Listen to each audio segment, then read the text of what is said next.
Waterloo East Theatre is situated in between Brad Street and Wooden Street, which is obviously in the heart of Waterloo, and directly underneath Waterloo East Station's platform.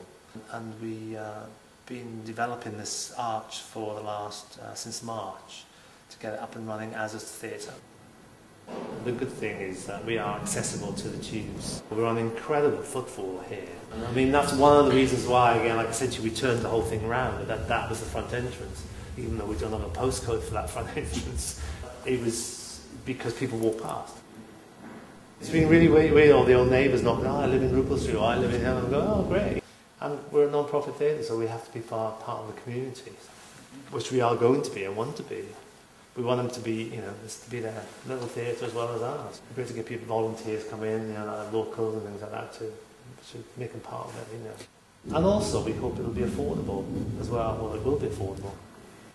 The thing is with arches, which is one of the things that Network Rail couldn't rent this place because they had no natural light. The theatre doesn't need natural light, so obviously you already created a dark space without having to, you know, block out light, windows and all that sort of stuff. It's interesting that places like this which would just remain derelict or use as storage have been created into creative spaces. Put into Google, how do I rent a railway arch?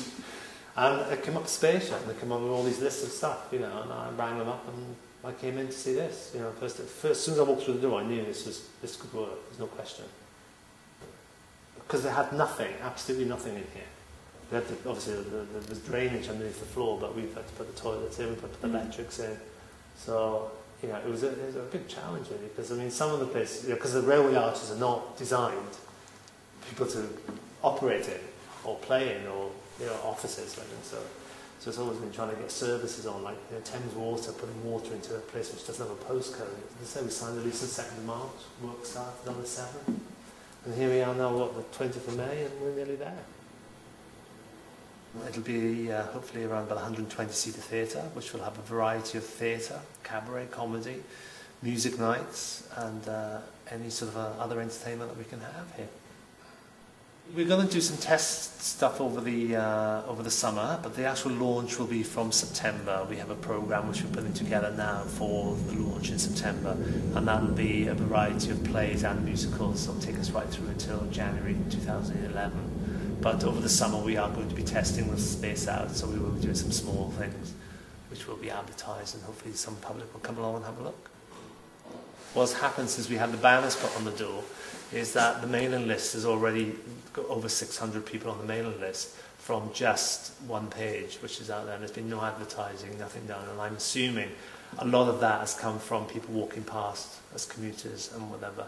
But the locals have been quite sweet. They have been knocking on the door and wanted to come in and have a look, and which has been great, you know, because they're very curious what's going to be here.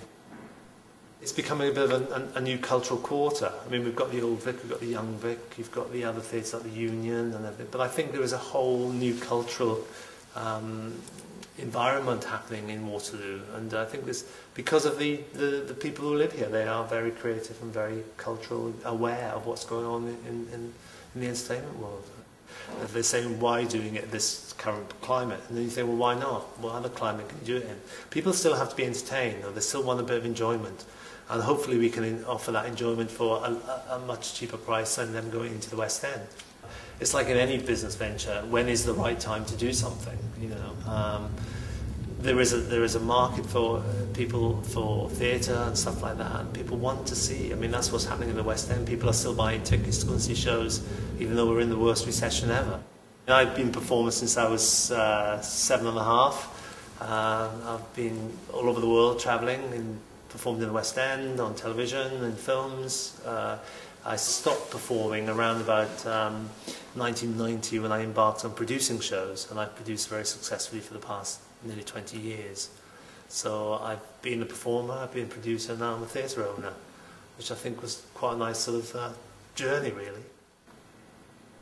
And there's so many people who have come in here, or colleagues of mine have walked in and said, oh God, I wish I'd thought of this. You just think, well, I did, and here I am doing it, you know. It's I mean, it is a bit of a, you know, a risk, but hey, I wouldn't be in the industry if I didn't take risks.